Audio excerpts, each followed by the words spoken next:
사도행전 2장 41절에서 47절 말씀 그것입니다.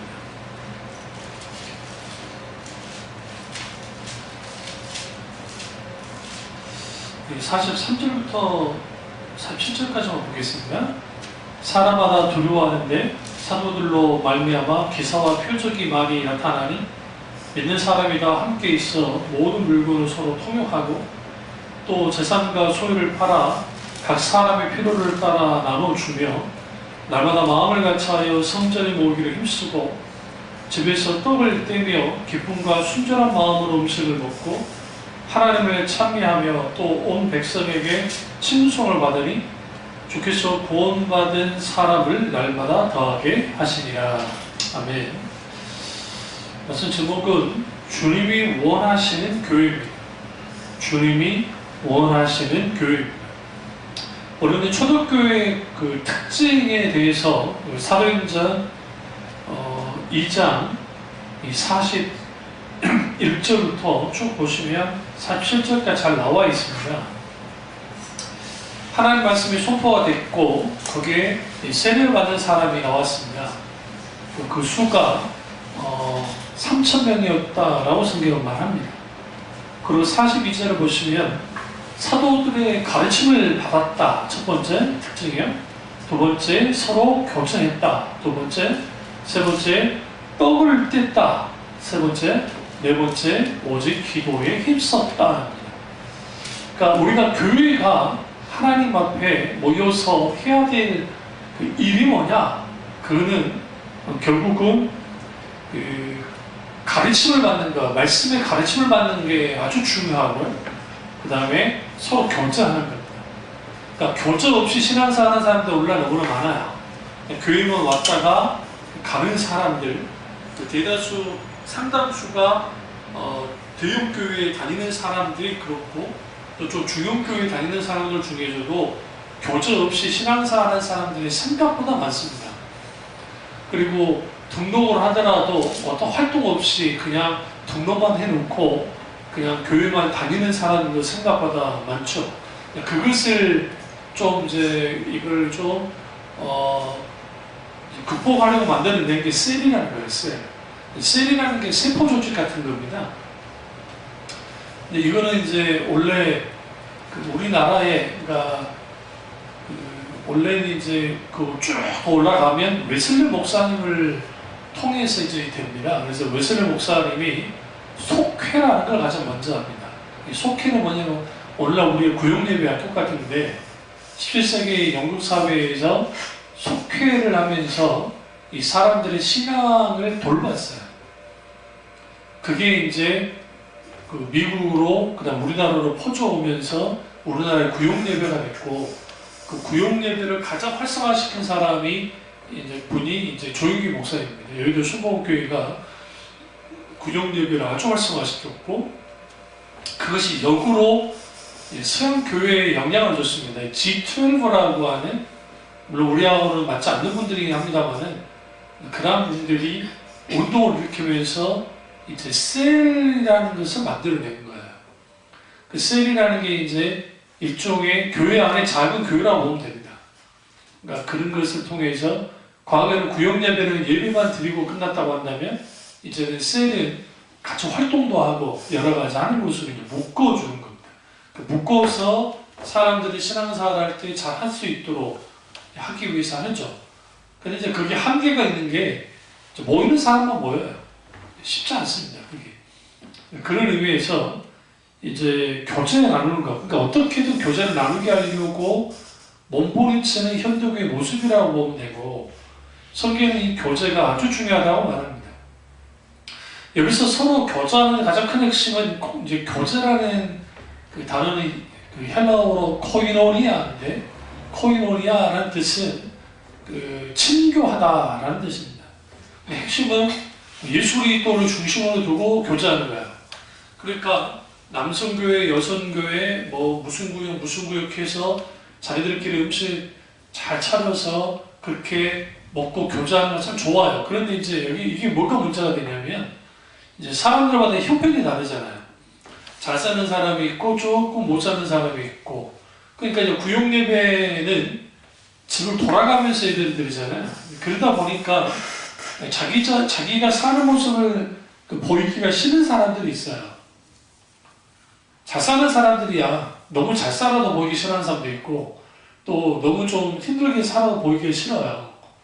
그러니까 이제 그 자국처럼 만들어낸 게 교회 안에 카페를 그래서 만든 거예요. 사실은 교회 안에 큰 교회들은 교회 안에 카페를 만든 것은 사실상 전도 용도로도 그러니까 불신자들이 교회에 와서 커피 마시고 하는 장으로도 만들었지만 이제 셀 모임을 좀 밖에 나간 사람들이 좀 부담스럽거든요. 왜? 커피값 들고 또 식사값 드니까 그러니까 교회 내에 공간을 크게 해가지고 셀을 그러니까 카페를 만들어 놓으면 아주 그 싼 가격에 교인들끼리 친교할 수 있는 그런 장이 되거든요. 그래서 거기서 이제 소위 말하는 구역 예배를 셀 예배를 드리는 거예요. 그런데 부담이 없어요. 왜 부담이 없냐면 상대방이 집에 가가지고 할 이유가 없으니까 또 돈도 뭐 그렇게 부담스럽지 않고 회비 내가지고 충분히 감당할 수 있고 그걸 통해서 이제 교제를 나눈 겁니다. 그러니까 이제 그런 의미에서는 뭐 그럴 수는 있죠. 뭐 나쁘다 할 수는 없죠. 그러나 이제 깊은 교제까지 나가기 쉽지 않습니다. 솔직히. 그리고 이제 강남에 있는 교회들은 목사님들이 신방 오는 것을 거부합니다. 실제로 그 강남 쪽에서 목회하는 목사님들이 들리는 말에 하면 자기 집에 와서 신방해 주는 것을 원치 않아요. 그러니까 자기가 사는 모습을 보이고 싶지 않은 겁니다. 다 잘 사는 사람입니다. 우리가 잘 살수록 더 그래요. 그러니까 굳이 왜 내가 내 사생활까지 목사님께 개방을 해야 되는가? 또 목사님 한 번만 오면 괜찮은데 이제 대신방 때 말하는 거예요. 그 구요원들이 와서 보는 게 싫은 거죠. 그러다 보니까 이제 교육들 가운데 그 교제가 사라집니다. 그러니까 과거에 비해서 그 성도 간의 교제가 아주 그렇게 많지 않아요. 왜 그러냐면 과거에는 사는 게 비슷비슷하고 또 은혜가 있었기 때문에 어느 집에 가서 같이 막 음식도 나눠 먹고 하는 경우는 이게 뭐 자연스러운 거였어요. 그게 뭐 이상한 게 아니었다고요. 그게. 그러냐 그런 모습을 거의 찾아볼 수 없는 시대가 되어버렸습니다. 그리고 이제 교제 없는 신앙생활 하는 사람들 올라가 너무나 많고요. 그러다 보니까 이제 중보기도까지 나가지 못하는 거예요. 그러니까 우리가 성도 간에 교제하는 이유는 그냥 서로 마음을 위로하고 즐겁게 지내는 것도 있겠지만 최고의 목적은 중보기도입니다. 그들의 아픔과 그들의 고민거리 그리고 신앙적인 어떤 그런 것들 그리고 거기에서 중보기도와 상담이 같이 이루어지는 그게 이제 교제의 기능입니다. 아주 중요하죠. 그 다음에 떡을 뗐습니다. 이 떡을 뗐다라는 것은 성찬식이라 생각하면 안 되고요. 예, 성찬식이라고 할 수도 있지만 이제 애찬식이 더 가깝습니다. 그러니까 성찬과 애찬의 구분이 초대교회는 그렇게 크지 않았어요. 성도들이 모인 곳에 자기들이 가지고 오는 그 빵을 가지고 와서 나누는 거예요. 그러면 이제 잘 사는 사람이 있고 못 사는 사람이 있어요. 그 자기가 하루하루 불철하기 힘든 사람 있잖아요. 그런데 성도들의 모임 속에서 빵을 나눔을 통해서 뭐가 가능해졌냐면 배를 골턴 사람들이 거기에 애찬에 참여함으로 먹을 수 있었던 거예요. 그러니까 이걸 테이블 펠로우십이라 합니다. 우리 교회도 주보에 테이블 펠로우십이라 써놨잖아요. 그 식탁 교제를 뜻합니다. 그러니까 식탁 교제는 아주 중요해요. 그러니까 교회마다 그 식탁 교제 당번을 하잖아요. 참 재미있는 게요.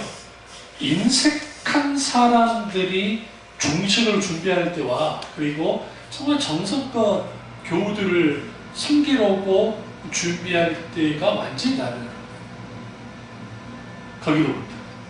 그러니까 먹다 보면 이제 사람들이 알아요. 그러니까 이제 그 중식 명단 나오면 이제 기대하는 주가 있고 기대하지 않는 주가 나오는 거죠. 이제 그런 일이 벌어지는 거예요. 그래서 이제 그 교세가 그렇게 크지 않고 좀 적당히 있는 교회에는 통일해요. 무조건 잔치국수예요. 365일 잔치국수. 진짜 그래요. 그러니까 준비하는 사람도 부담스럽게 없고 먹는 사람은 지겹긴 하지만 그래도 이제 그렇게 먹는 거예요. 그러니까 그 기독교 어쩌다 한 번씩 그 광고 올라온 거 보면 50명이나 100명 정도의 잔치국수를 한꺼번에 끓일 수 있는 기계를 파는 게 있어요. 그게 100만 원인가? 100만 원인가 150만 원인가 하는데 그걸 한꺼번에 다 조리가 가능한 그러니까 그런 것들이 있기도 합니다.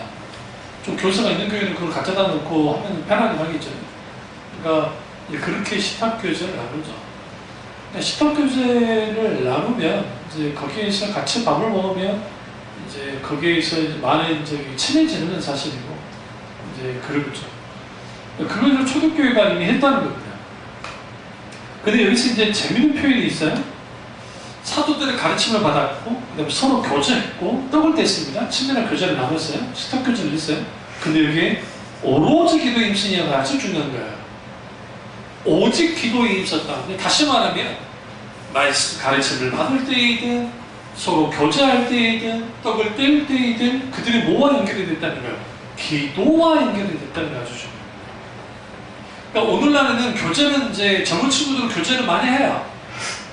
자기들끼리 모여서 영화도 보고 크리스찬들끼리 그리고 뭐 자기들 그 소위 말하는 취미생활도 같이 하는 일들을 합니다. 그러나 결국 뭐와 연결이 돼야 되냐면 기도와 연결이 돼야 돼요. 이게 주님이 원하는 교회예요. 그러니까 모이면 기도하고 흩어지면 전도하라는 그 문구가 아주 정말 잘 표현하고 있는 겁니다. 모이면 기도하고 흩어지면 전도하는 교회, 그 교회가 정말 살아있는 교회입니다. 그런 교회가 되어져야 돼요. 되어져야 되죠. 그런데 이제 이렇게만 끝난 건 아니고 이제 43절에 가보시면 사람마다 두려워하는데 이 말씀이 좀 이상하게 들릴 수 있어요. 그럼 왜 두려워 있느냐? 그 이유에 대해서 뒤에 말하죠. 사도들로 말미암아 뭐가 있었어요? 기사와 표적이 많이 나타났다. 이 기사 혹은 표적 혹은 이적, 기적 이게 일어났다는 거예요. 그러니까 교회가 교회다워지려면 거기에 하나님의 살아계시는 역사하심들이 일어나야 됩니다. 아무리 수십만 명, 수만 명이 모인다 할지라도 거기에 표적과 기사가 일어나지 않으면 그것은 사실상 교회의 기능으로서는 심각한 것을 잃어버립니다. 왜 그러냐면 하나님의 나라는 말이 있지 않고 뭐에 있느니라? 권능이 있느니라. 권능. 그러니까 하나님의 나라에는 권능이 많은데 그것은 원수를 깨뜨리고 그리고 거기에 표적과 이적과 기사가 나타남을 통해서 실질적인 하나님 나라의 능력이 나타나요. 그래서 예수님이 70제자에게 2명씩 짝을 지어서 전도 이제 보내잖아요. 보냈을 때에 그들이 뭘 경험했어요? 귀신이 쫓겨나고 병든 자가 고치는 것을 경험을 했습니다. 그래서 주님 말하는 게 뭐라고 했어요? 하나님의 나라가 너에게 임한 것에 대해서 기뻐해라 라고 하셨어요. 여기서 이제 하나 착각하면 안 되는 게 하나님의 나라와 교회는 달라요. 그러니까 어떤 목사님들이 막 하나님 나라가 교회라고 막 가르치는 목사님도 있어요. 이분들은 카톨릭 신부예요. 그렇게 가르치면. 카톨릭은 교회가 하나님의 나라예요. 그러니까 교황이 있는 거예요. 나라 제도가 있는 거예요. 교회에는 하나님의 나라가 아니에요. 다만 교회의 기능 속에는 하나님의 나라를 성취하는 기능을 가져요. 왜냐하면 교회라는 것은 보여지는 건물이 교회가 아니라 예수 그리스도를 믿는 사람들의 모임이 교회이기 때문이에요. 그러니까 에클레시아라고 하는 단어가 헬라어 단어가 교회라는 단어인데 에크라는 뜻은 밖으로라는 뜻이고 레시아라는 것은 모으다, 불러 모으다는 뜻이에요. 밖으로 불러 모은 게 뭐예요? 교회예요. 세상에 있던 사람들을 세상 밖으로 불러 모은 게 교회라고요. 그 당연히 그 세상 안에 살고 있던 사람들 세상 밖으로 불러내서 그들이 교회가 됐고 그 교회가 된 사람들이 추구하는 게 뭐냐? 지향성이 뭐냐? 하나님의 나라예요. 하나님의 나라는 보이기만 하지 않으니까요. 그 천국 갔을 때, 죽어서 천국 갔을 때만 가능한 거고, 하나님의 나라는 실질적인 어떤 영토적이고 어떤 물질적인 개념보다는 하나님의 통치와 다스림의 개념이기 때문에 강하기 때문에 실제로 우리 하나님의 통치와 다스림이 교회 가운데 있는 게 정상인 거예요. 그래야 교회가 그 정상적인 기능을 해요. 그러나 교회가 하나님의 나라는 아니라는 사실을 여러분 분명히 명심해야 됩니다. 성경이 말하고 있고요. 근데 이제 여기서 표적과 이적이 나타나야 돼요. 그 다음에 이제 44절을 보시면 믿는 사람이 다 함께 일성에 집중하셔야 돼요. 이게 모였다는 거예요. 모여야 교회예요. 무슨 아시죠? 모여야 교회예요. 그러니까 그 교회 다니지 않고 자기 혼자 신앙생활 하거나 아니면 또 자기 가족끼리 아니면 자기 지인들끼리 모여서 신앙생활 하는 사람들이 있어요. 그 아는 목사님이 이제 교회를 안 다니고 자기들끼리 모여서 어떤 이제 모여서 예배드리는 그 교수 집단들이 이제 있다는 걸 들었습니다. 그러니까 교회 소속되지 않은데 자기들끼리 혼자 예배드리는 것도 되게 한계가 있으니까 이제 자기들끼리 모여가지고 이제 모임을 갖다가 그걸 조금 더 키워서 이제 어떤 홀을 하나 빌려서 그때만 그러니까 주일만 살짝 빌려서 이제 자기들끼리 돌아가면서 설교를 하는 거예요. 근데 돌아가면서 설교를 하니까 거기 이제 지인들도 와서 하기도 하고 막 합니다. 그들은 그걸 교회라고 하진 않고 모임이라고 하면서 이제 그 모임을 갖는 거예요. 그럼 이제 그 소위 세상 말로 하면 설교를 좀 말주변이 좋은 사람이 있고 그렇지 않은 사람도 있을 거잖아요. 그러면서 거기에 보이지 않는 경쟁심도 있고 또 더 웃긴 건 뭐냐면 신앙 지도를 제대로 받지 않으니까 그러다 보니까 자기들의 주장을 막 내서 오는 거야. 점검이 되지 않는. 그러니까 그러다 보니까 그게 분란이 나고 거기서 문제가 생기고 그걸 깨져버리는. 또 그게 또 반복되어지는. 이런 일들이. 그러니까 어떤 교회는 또 목사를 두지 않는 교회가 있어요. 목사 두면 목사가 아주 이상한 짓을 한다고. 그래서 이제 자기들끼리 또 막 돌아가면서 거기에서 또 알력이 생기고 거기에 또 문제가 생기는. 그러니까 그 사람들은 그 어떤 착각을 하냐면 교회라고 하는 교회를 하나의 제도로만 보는 거예요. 그러니까 교회라는 한 제도가 신앙생활에 도움이 되느냐 그렇지 않느냐 그 사람들의 입장에서는 도움이 되지 않는다고 하는 거예요. 그런데 성경에 보시면 에베소서에도 그렇고 하나님 은사 가운데 거기에 그 사도들과 선지자와 교사와 뭐 이제 목양하는 것에 대한 것을 쭉 말해요. 그리고 예수 그리스도가 교회의 머리시고 머리에 거기에 뭐가 있다? 이제 지체들이 있는 것에 대해 주는 말씀하십니다. 그래서 교회 제도에 대해서 분명하게 말해요. 그러니까 교회는 분명하게 제도화된 건 사실이지만 그 제도화된 눈에 보이는 것이 교회 자체는 아니라고요. 그 속에 모여있는 모임이 예수 그리스도를 중심으로 한 모임이 교회예요. 그래서 그 모이는 것이 아주 중요합니다. 그러면 목회자 없이 모이는 것을 어떻게 생각해야 되느냐? 저는 묻고 싶어요. 그럼 왜 주님이 목회자를 세웠냐고요? 왜 장로와 감독을 세웠어요? 감독은 당연히 목회자예요. 장로도 오늘날의 그 평신도 대표인 장로님이라 뜻하면 생각하면 안 돼요. 야고보가 장로잖아요. 나 야고보 장로가 있을 때 그 장로는 원래는 목회자예요. 그래서 장로교회는 7위 장로가 있고 강단에서 목회하는 장로가 있는 거예요. 그러니까 크게 보면 목사가 장로예요. 그러니까 장로교 있을 때 장로교 직제를 따르기 때문에. 그래서 그 7위 장로 그리고 거기에 같이 돕는 장로. 그래서 설교하고 친위하는 그런 목사의 장로가 있고 그 다음 평신도 대표로서의 장로를 같이 가져가는 거예요. 근데 이제 통합책 같은 경우에는 이 장로들이 목회자 장로들을 먹어버렸죠. 심지어는 자기들 중에 총회장이 나오기도 해버리고. 통합책 장로님들이 있어요. 막강해요. 목사님들을 막 좌우 뚫기도 하고 막 그래요. 그게 사업가들도 많고 하니까. 그게 이제 문제가 많이 생기기도 하고.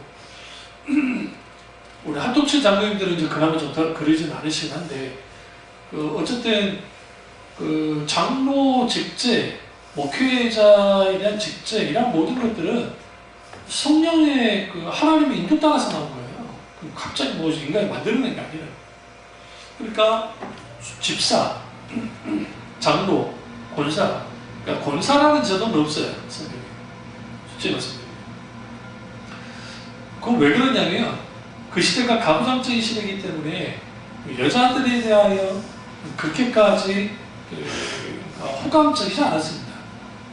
네, 그럼에도 불구하고 여집사들이 나옵니다. 성경에 보시면. 그래서 근데 이제 형평성이 안 맞는 거야. 남자들은 안수받고 집사가 됐는데 그 다음에 신앙 열정 붙으면 장로까지 올라가잖아요. 그런데 권사님들은 여자 집사라면 계속 그런 게 이게 웃기잖아요. 그래서 이제 만들어낸 게 권사라는 제도를 만들어낸 거예요. 그래서 이제 권사님들은 세우는 거죠. 근데 이제 권사님들한테 안수집사처럼 안수 안 하잖아요. 안수위원들이 와가지고. 그러니까 이제 여기에도 말이 많아서 이제 여자 장로, 그 다음에 이제 그런 분들이 나오는 거예요. 일단 남자 권사까지 나온 거예요. 이게 이제 감독에서 남자가 권사가 돼요. 남자 권사가 나와서 이제 장로로 가는 거예요. 안수를 받아가지고. 근데 침례교는 어떠냐? 그 침례교는 원래 장로가 없어요. 안수 집사가 마지막이에요. 왜 그러냐면 침례교는 감리교, 성결교, 순복음, 그 다음에 장로교와 달리 거기는 회중교예요. 회중교회란 말은 무슨 말이냐면 회중이 중심이에요. 그래서 거기는 목사가 신학을 하지 않아도 회중이 이 사람을 목회자로 세우면 세울 수 있어요. 그게 미국식 회중교회, 침례교회 정통이에요. 원래.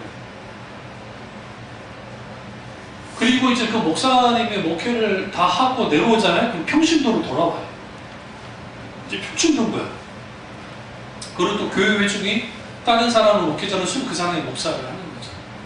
그러다 보니까 무슨 병폐가 생겼냐면 신학적으로 훈련되지 않는 사람이 목사가 되니까 이게 좀 문제가 생기는 거예요. 일단 하나님 말씀을 가르치는 데도 문제가 생기고, 그러니까 이제 지금 남침대회 웨스트민스터 노스햄튼인가 뭐 햄튼인가 무슨 신학대학을 남침대가 만들어서 거기서 목회자들을 배출할 겁니다. 그래서 배출을 해서 이제 침례교도 신학을 한 사람들은 이제 목회자로 이제 세우죠. 그럼에도 불구하고 일부 더 좀 보수적인 데는 회중이 원하면 세울 수 있어요. 그러니까 여러분 저기 그 조엘 오스틴 있죠? 그 조엘 오스틴이 신학 안 했어요. 신학 안 했다고. 근데 그 신학하지 않는 그 사람을 그 아버지가 이제 목사이긴 했지만 그냥 그 사람을 추대해서 목회자로 세우는 거예요. 그러니까 이제 치명적인 오류를 하죠. 그 사람이 뭐 안식교를 뭐 옹호한다거나, 뭐 거기는 뭐 아예 뭐 복음도 없으니까 그럴듯하게 미사오글을 쓰면서 설교를 하지만 거기에 깊은 뭐 사유하는 신학이든 깊은 교리라든지 깊은 하나님의 말씀이 있지는 않아요. 절대. 반면에 같은 침례교회긴 하지만 찰스 스탠리 목사님 교회 같은 굉장히 말씀의 전통이 아주 강합니다. 그래서 우리나라의 그 부흥강사들의 초창기 부흥강사 대부분이 침례교 목사님들이에요. 왜냐하면 침례교 목사님들이 아주 뜨겁기 때문에. 뜨거웠어요. 그리고 비교적 좀 자유로우셨어요. 왜 그랬냐면 다른 데는 교단에 좀 통제를 많이 받았는데 침례교 목사님들은 통제를 좀 덜 받았거든요. 왜? 회중적이기 때문에. 그래서 그 은혜로운 성도들은 오관석 목사님, 침례교 목사님이시고요. 그리고 그런 분들, 그러다가 이후에 이제 성결교 목사님들, 뭐 이성보 목사님이라든지 뭐 그런 분들이 나왔고 그 전에 목사님도 많긴 하지만 그러다가 이제 강의 설교를 중심으로 사교를 중심으로 한 장로교 목사님들이 계시긴 했어요. 이제 그런 것들. 그 직제에 대해서 말하는 게 이렇게 나왔는데요. 그러다가 이제 그 교계 모임이 있는데 친려교 안수집사님들이 가면 서로 이제 인사 나누잖아요. 나 우리 교회 장로입니다. 근데 이제 친려교에 있는 안수집사님들은 거기에서는 장로급인데 안수집사예요, 안수집사. 그러니까 상대를 안 해주는 거예요. 어디 건방진 안수집사가 와가지고 여기서 끼어드냐. 그러니까 이제 교단에다가 막 타원을 넣은 거예요. 우리도 장로를 세워달라고 막 난리가 났어요. 장로님들이 들고 일어났어요. 그러니까 이제 친교교 전통에는 장로가 있으면 안 돼요. 왜냐면 장로가 있으면 장로교예요. 장로교 치유 방식이기 때문에. 그래서 논쟁을 했는데 결국 목사님들이 졌어요. 이러면은 앞으로 연합 그 모임이 안 가겠다 그랬어요. 안수집사님들이. 그리고 좀 지금 난리가 난 거죠. 연합 모임 가질 때, 평신도 연합할 때 친교가 빠지면 안 되니까. 그러니까 이제 불이 나게 이제 장로를 세운 거죠. 그래서 우리나라만 장로가 있어요. 얼마나 우리 감투를 좋아하는지 모르죠. 우리나라가 그렇게 감투를 좋아해요. 그러니까 이런 직분을 파괴시키는 교회들이 있습니다. 그게 이제 얼마 전에 은퇴하셨던 백준영 교회 이철 지인가? 뭐 어쨌든 그 목사님이 그걸 파괴시켰죠. 그러니까 신원사 오래 합니다. 혼자 세워버려요. 그리고 7년 동안 있다가 그 다음에 다시 돌아가게 만들어요. 그래서 통합측이었다가 난리가 났어요. 그래서 통합측을 탈퇴를 했죠. 그분의 의도는 그거예요. 우리 너무 직분에 매이지 말자는 거예요. 그리고 정말 최선을 다해서 자기가 진짜 신임을 받는 거예요. 제신임을. 자기도 목사도 제신임 받자고 그랬고. 그래서 이 사람이 아무리 권사가 됐고 장로가 됐고 목사가 됐다 할지라도 성도들이 와서 이 사람이 그런 일을 감당 못하면 못하게 하자. 취지는 좋은데 그건 인간적인 생각이에요. 항존직이 왜 나왔게요? 그러면 항존직. 그러니까 그게 아주 민주적이라고 생각하고 한 거죠. 그분이. 그런 직분은 회중에서 좌우되면 안 돼요. 하나님께부터 주어져야죠. 그렇다고 또 너무 지나치게 감토가 되고 계급이 된 것도 문제지만 그것도 문제예요. 그러니까 그러니까 호흡을 엄청나게 했어요. 근데 이제 이 병폐는 뭐였냐면 인기 있는 사람 있잖아요. 신앙과 달리 인기 있는 사람. 그 인기 있는 사람들이 이제 직분이 되는 거예요. 또 너무 쉽게. 그리고 한 7년 동안 그냥 그 교회만 다녀주면 다 되는 거예요. 그리고 그 교회가 중간에 생겼기 때문에 뭐 그 전에 있긴 있었지만 그러니까 그 전에 신앙생활 했던 것까지 다 인정을 해줘서 직분을 세워. 그러니까 직분이 날림이 되는 거죠. 그러니까 그런 일들을 보니까 그 교회를 거부하는 사람들이 직제도 싫은 거예요. 뭐 이단을 죽이시고 그런 사람도 있습니다만은. 근데 직제가 싫으니까 이제 목사 타이틀 때려놓고 떼고 장로, 권사, 집사 다 떼고 이제 형제자매님으로 가자. 근데 이제 소위 이단들 중에 또 두건파가 또 그러거든요. 이단들이. 그 다음에 그리스도 교회의 이단들 중에 그런 파들이 있어요. 그러니까 어떻게 보면 그게 좋죠. 그런데 뭐가 문제가 되냐면 질서가 없어져요. 질서가 없다, 질서가. 질서가 없으니까 어떤 중요한 일이 벌어지면 난리가 납니다. 그러니까 왜 주님이 그러니까 목회 직제이든 어떤 성도 직제이든 왜 주님이 허용하셨을까? 그게 완전하기 때문은 아니에요. 주님이 알아요. 인간이 완전하지 않기 때문에 아무리 완벽한 직제를 줘도 인간이 이걸 왜곡시킬 건 분명하니까. 그럼에도 불구하고 이렇게 질서를 만들어 놓고 그 질서 속에서 교회가 어떻게 하도록 이제는 하나님의 뜻을 충분히 담는 주님이 원하는 교회가 되라고 그렇게 하는 거예요. 그래서 이 모이는 거 중요하죠. 그래서 이 모이는 장소가 이제 모이다 보니까 모이는 장소가 중요하게 된 거예요. 그래서 이제 마가 요한의 집이 아주 컸기 때문에 회랑입니다. 다락방이라는 표현은 아주 잘못된 표현이에요, 사실. 해석이. 한꺼번에 약 1000여 명이 들어갈 수 있는 큰 회랑 같은데. 왜냐하면 되게 적들이 살았기 때문에, 마가 요한. 그래서 그 회랑 같은 데이기 때문에 아주 몰렸죠. 처음에는 집에서 시작된 거예요, 교회가. 가정교회에서. 그러다가 수용할 수 없으니까 이제 건물이 필요했던 겁니다. 근데 이제 이스라엘은, 유대인들은 시나고그라고 하는 회당이 있어요, 회당 문화가 있단 말이에요. 그 회당은 왜 생겼냐면, BC 586년에 이스라엘 멸망합니다. 느부갓네살 왕에 의해서 멸망하고, 그러니까 성전이 사라져버렸잖아요. 성전이 사라져버리니까 자기들이 제사 드렸던 초소가 사라졌잖아요. 근데 문제는 뭐냐면 잡혀갔잖아요.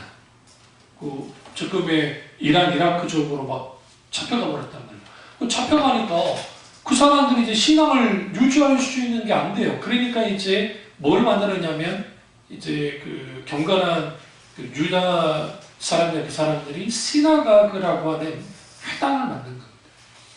작은 회당. 우리로 말하면 작은 예배당 같은데. 네, 거기서 예배를 드리진 않아요. 거기서 이제 성경 강론하고 성경 읽고 토의하고 막 그런 데예요. 이제 일종의 우리로 보면 학교라 생각하시면 됩니다. 학교 비슷하게. 물론 거기 어떤 문제가 생길 때 재판소가 되기도 해요. 거기가 예수님 당시에 보면 이제. 근데 시나고그를 만들어서 회당을 만들어서 그 회당에서 이제 여러 한 겁니다. 그 전통이 당연히 유대인이었던 누구에까지 있겠어요? 당연히 초대교회 성도들이 대다수가 유대인이었기 때문에, 그러니까 그들이 이렇게 교회당을 만드는 거, 이거는 이게 이상한 게 아니에요. 어차피 교회당을 만들어도 된다고 생각한 거예요. 그래서 이제 급격하게 교회당이 세워지기 시작한 거예요. 그러나 초대인 교회는 세워지지 않았어요. 그걸 아셔야 돼요.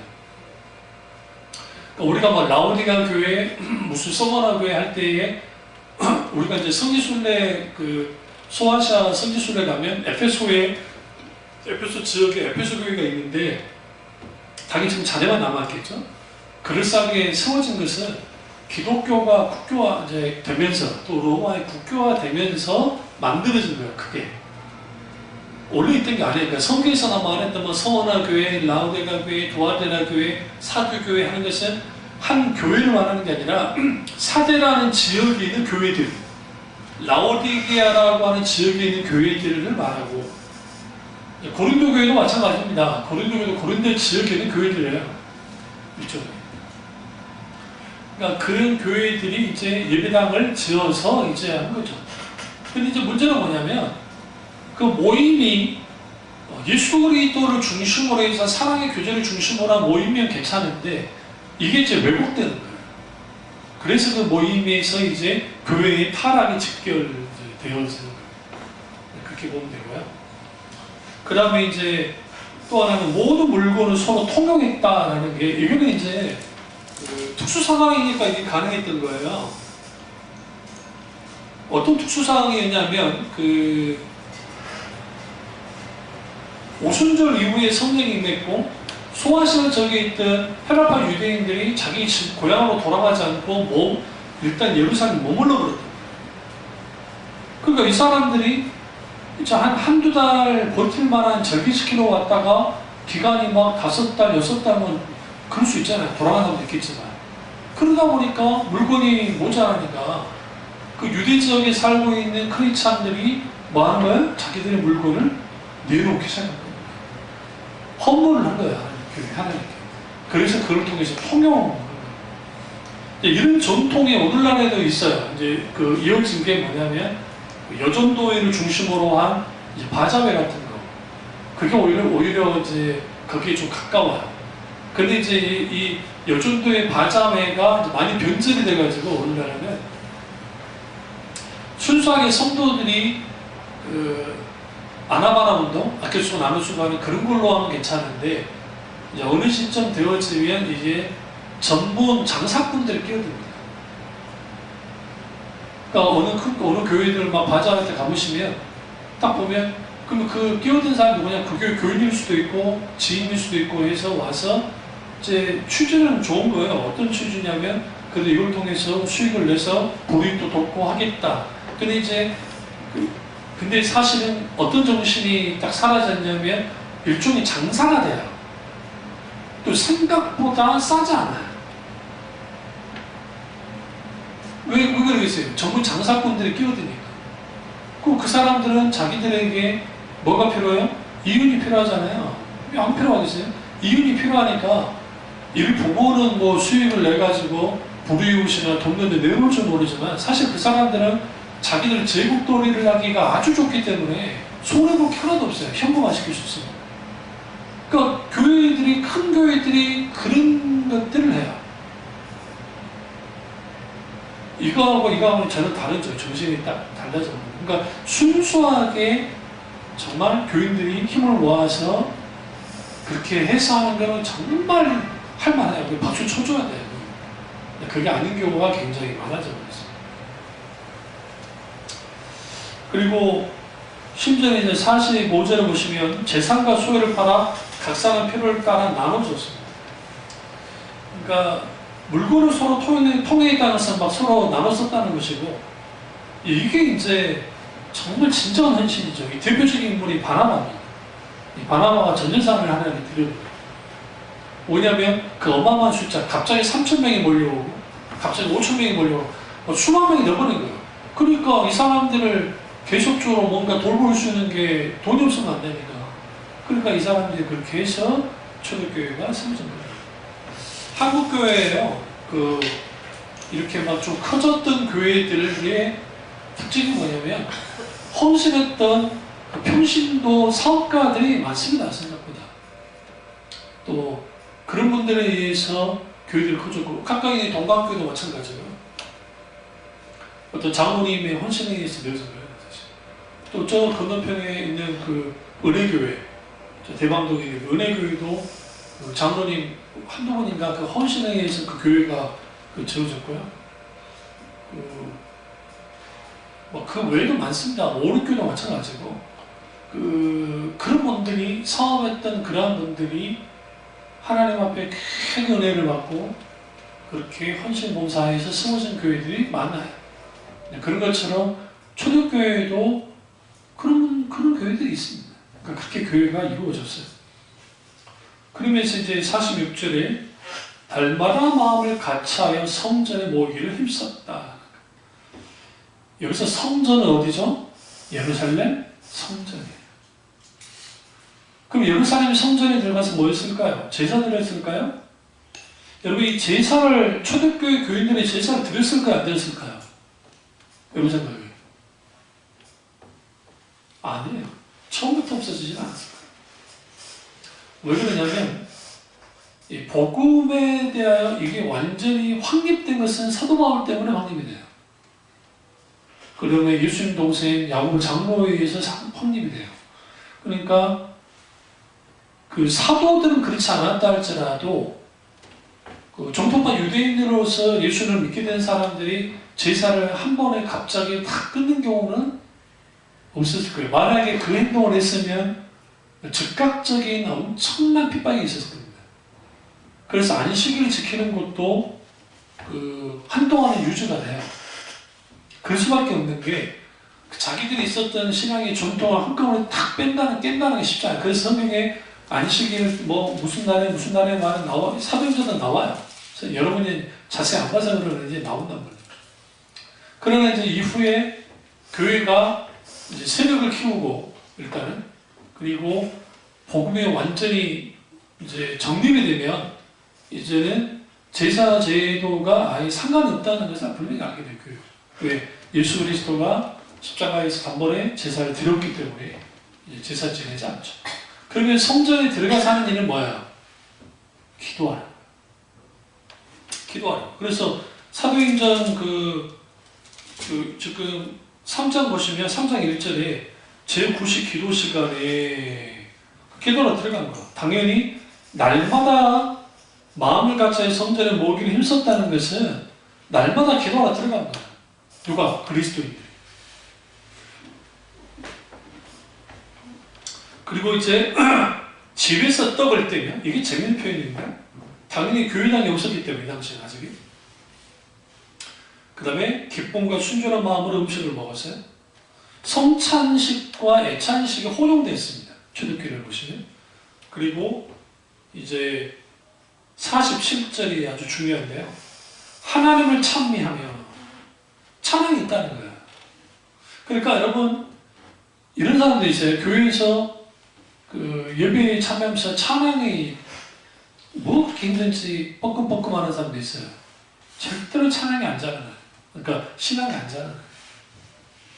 하나님께 찬미하고 찬양해요. 그리고 온 백성이 칭송을 받았다. 여기서 온 백성이 칭송을 받았다는 것을 좀 오해하면 안 되는 게 유대인들에게 막 칭찬받았다는 게 아니에요. 유대인들은 지금 어떻게 생각했어요? 갑자기 생긴 예수교, 그것에 대해서 적대감 많은 사람 생각보다 많았어요. 그럼 누굴 통해 할 수 있냐면 사도 바울 통해서 할 수 있잖아요. 변화되기 전에 서로의 행동을 보면 알 수 있는 것처럼 여기서 칭송을 받았다는 말은 뭐냐면 그들의 모습이 그 정통파 유대인들의 그들의 모습과 완전히 달랐다는 거예요. 적어도 다른 삶을 살아냈다는 겁니다. 그러니까 그래도 괜찮은 사람이구나 라고 이제 했고, 그 다음에 주께서 구원받은 사람을 날마다 더하게 했어요. 하나님이 이렇게 하시는 거죠. 사람들이 몰려온 거예요. 그래서 칭송을 받았다는 것은 이제 동조하는 사람도 많아졌다는 표현을 쓰는데 그렇게 되어짐을 통해서 초대교회가 우뚝 섭니다. 그럼 이제 여기까지를 딱 보시면 교회가 세속화되지 않은 모습을 봐요. 근데 우리는 이제 여러분 이게 아셔야 되는 게 초대교회에 대한 오해를 좀 풀으셔야 되는 게, 그러면 초대교회는 완전했는가? 완전하진 않았어요. 그 대표적인 게 구제에서 헤라파 유대인 과부들과 히브리파 유대인 과부들 중에 히브리파 유대인 과부들만 구제금을 받고 헤라파 유대인 과부들은 받지 못했다 했잖아요. 구조적으로 불안전해요. 교회 출발 자체가요. 그래서 이제 마틴 루터 목사님이 유형의 교회와 무형의 교회를 말했다고요. 카톨릭 교회 자체가 무흠해요. 자기들은 완전하다고. 그래서 카톨릭 처치라는 표현을 쓰는 거예요. 이 카톨릭이라는 말은 이게 카톨릭이 가져다 쓴 건데 이건 정말 엄밀히 따지면 이거는 잘못된 거야. 왜 그러냐면 이 카톨릭이라는 뜻은 보편적인 교회라는 뜻이에요. 혹은 우주적인 교회라는 뜻이에요. 이게 무형의 교회를 향해서 쓸 때 쓰는 거예요. 그러니까 무형의 교회란 말은 무슨 말이냐면 완전히 완성되어진 무흠한 교회, 전체적인 교회, 예수 그리스도 그분에 의해서 무흠한 교회, 그게 카톨릭 처체. 지금의 카톨릭 아니에요. 천주교 말하는 게 아니에요. 그러니까 무형의 교회를 써. 이거를 카톨릭이 가져다가 자기들은 무흠한 교회라고 쓴 거예요. 그러니까 자기들은 큰 집이고 우리는 작은 집이라고 그러죠. 정교회, 오르독스 처치, 정교회는 또 이 정통교회, 자기들만 정통교회고 카톨릭이 아니고 아니라고 하는 거죠. 그 다음에 유형의 교회는 뭐냐면 개별 교회들을 말하는 지역교회, 그러니까 개별적인 하나하나의 교회. 그래서 에베소서에도 그렇고 성경에 보시면 무형의 교회다 말이 나와요. 그래서 예수 그리스도 머리가 되시고 무흠하고 완전 무결한 것, 그것이 무형의 교회인 것이 분명하게 성경에 무형이라는 표현을 쓰지 않고 교회라는 표현을 썼지만 그게 예수 그리스도를 통해서 완성된 교회이기 때문에 무형의 교회라는 친화적 용어를 붙인 거고, 개별 교회들은 문제가 많아져요. 대표적으로 고린도 교회가 문제가 많아져요. 은사 남용으로 인해서, 파벌로 인해서, 그 다음에 변부간의 격차로 인한 어떤 그런 것들이 있었고, 또 데살로니가 교회는 지나친 종말론에 빠져가지고 예수님이 재림한다고 하니까 일하지도 않고 막 그런 사람들이 나타나서 사도 바울이 엄청나게 꾸짖잖아요. 그런 교회가 있었고, 그 다음에 소아시아 7교회에서 이제 빌라델비아 교회하고 이제 서머나 교회만 빼놓고 나머지 교회들은 아주 예수님께 아주 그냥 혼이 나잖아요. 나는 것처럼 아주 그 소위 말하는 초대교회가 그러니까 1세기인데요. 아직 100년도 지나기 전이지만 그 유형의 교회들은 약점들을 갖고 있습니다. 근데 그 약점을 갖고 있었음에도 불구하고 놀라운 게 뭐냐면 구원의 역사를 이뤘다. 그 말씀입니다. 그러니까 하나님이 원하는 교회는 구원의 역사를 충실히 하는 거예요. 그래서 그 고린도 전서 앞장이나 그 1장이나 고린도후서 1장을 딱 보시면 사도 바울이 고린도 교회를 향한 열정을 보입니다. 왜 그러냐면 이거죠. 그 교회가 제 역할을 하지 못한 것처럼 보여도 우리가 함부로 교회에 대해서 하지 말아야 될 것은 그들 구성원들의 문제가 있지 교회가 문제 있는 건 아니니까요. 그럼에도 불구하고 주님의 핏값으로 사신 교회이기 때문에 가치가 있어요. 그러니까 이거죠. 교회를 거부하는 사람들이 어떤 착각을 하고 있냐면 교회는 완전한 교회가 된다, 완전해야 된다. 근데 여러분 교회의 구성원 자체가 완전할 수가 없는 게 그게 사기꾼부터 시작해서 별의별 사람들이 다 모여요. 교회가. 막 이 사람들은 막 일일이 심사해가지고 받아들이는 게 아니라 죄인이고 뭐 괜찮은 사람이 아니고 다 받아들이는 교회예요. 그러니까 어떤 그 목사는 얼마 있다나 교회는 영광로 같다잖아요.